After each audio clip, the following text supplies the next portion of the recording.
लेकिन भारत की ये बदलती स्थिति कि हम अमेरिका को भी साथ लेकर चलेंगे, चीन को भी साथ लेकर चलेंगे, ये जो बार्गेनिंग है वो दोनों तरफ से चलेगी। तुम अगर मेरे साथ कुछ गड़बड़ करोगे तो वो मेरा दोस्त बैठा हुआ है, अगर तुम ठीक नहीं चलोगे तो यहाँ भी हमारा रास्ता खुला हुआ है। मेजर ये जो स्थिति है, मुझे लगता है जो पहले गौरीशंकर जी कहकर गए और जिन्होंने जेके त्रिपाठी जी कहकर गए, आप माने ना माने, कोई इस बात से अग्री करे ना करे, भारत के दोनों हाथ में लड्डू है। मुझे नहीं लगता कि दोनों हाथ में लड्डू है, लेकिन हाँ, दोनों तरफ चैलेंजेस जरूर हैं और बिगाड़नी किसी से भी नहीं है। कैसे फायदा उठाना है भारत की बेहतरी के लिए, 1.4 बिलियन लोगों के लिए, मुझे लगता है ये चैलेंज है। और फिर ये सबसे बड़ी बात जो मैं दोबारा रिपीट करूंगा रूबिका जी, जो आपकी शो में मैंने 5 मिनट पहले बोली थी, कि आज की तारीख में जो हम गर्मजोशी देख रहे हैं तिनजियान में, वो इसलिए देख रहे हैं क्योंकि वहां पे ट्रंप के टैरिफ्स का एक साया है, एक प्रेशर है ट्रंप की तरफ से, जो कि चाइना और भारत की इकोनॉमी, और चाइना की तो एक्सपोर्ट ओरिएंटेड इकोनॉमी है, भारत की इतनी ज्यादा नहीं है जितनी चीन की है। तो क्या अब अमेरिका यू टर्न लेगा?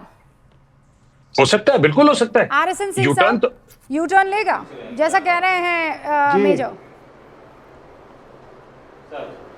क्या यू टर्न लेगा अमेरिका?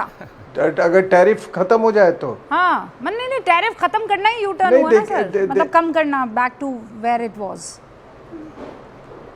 नहीं, ऐसा यू टर्न्स, देखिए हर देश के साथ कुछ पैरेलल्स हैं और कुछ जो है कुछ मामलों में कंटेस्ट है। अमेरिका के साथ ज़्यादा पैरेलल्स है, अब कंटेस्ट के एरिया बढ़ गए हैं।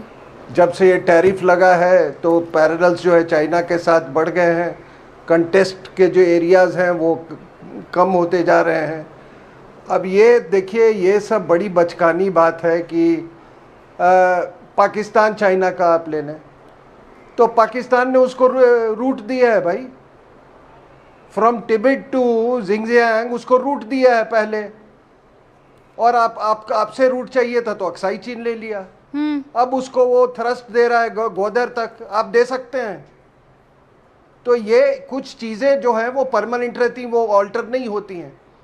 क्या आप इंडो पैसिफिक स्ट्रैटेजी का हिस्सा नहीं है? क्या आप क्वाड्स का हिस्सा नहीं है? क्या प्रधानमंत्री ने जापान का वो नहीं किया? तो एक ग्लोबल स्ट्रैटेजी के तहत हम इंडो पैसिफिक स्ट्रैटेजी का हिस्सा है, क्वाड्स का हिस्सा है, और सब ताइवान के तरफ रिवॉल्व करता है। उसमें प्रेशर करने के लिए वो आपको बॉर्डर पर ये करते हैं। बॉर्डर पे आप एक बात बताएं, ये जो कोई गोली चली है बॉर्डर पे क्या? 1962 वॉर के बाद या नाथुला 1967 के बाद कोई गोली चली है? कंटेस्ट है, हम भी कंटेस्ट कर रहे हैं, वो भी कंटेस्ट कर रहे हैं, है कंटेंशियस इश्यूज है, लेकिन पैरेलल्स भी बहुत है। पैरेलल्स है भाई, आप इग्नोर नहीं कर सकते हैं कि एक बहुत बड़ी इकोनॉमिक पावर है। आप इस बात को इग्नोर नहीं कर सकते हैं कि 90% जो रेयर अर्थ प्रोसेसिंग है उसके हाथ में है।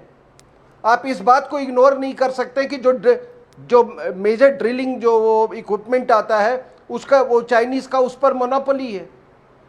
पूरी लिथियम पे उसकी मोनोपोली है। आपकी इलेक्ट्रिकल व्हीकल्स जो, और छोड़िए आपका जो रिन्यूएबल सोर्सेज ऑफ एनर्जी है, even solar energy rare earth के बिना नहीं हो सकता है।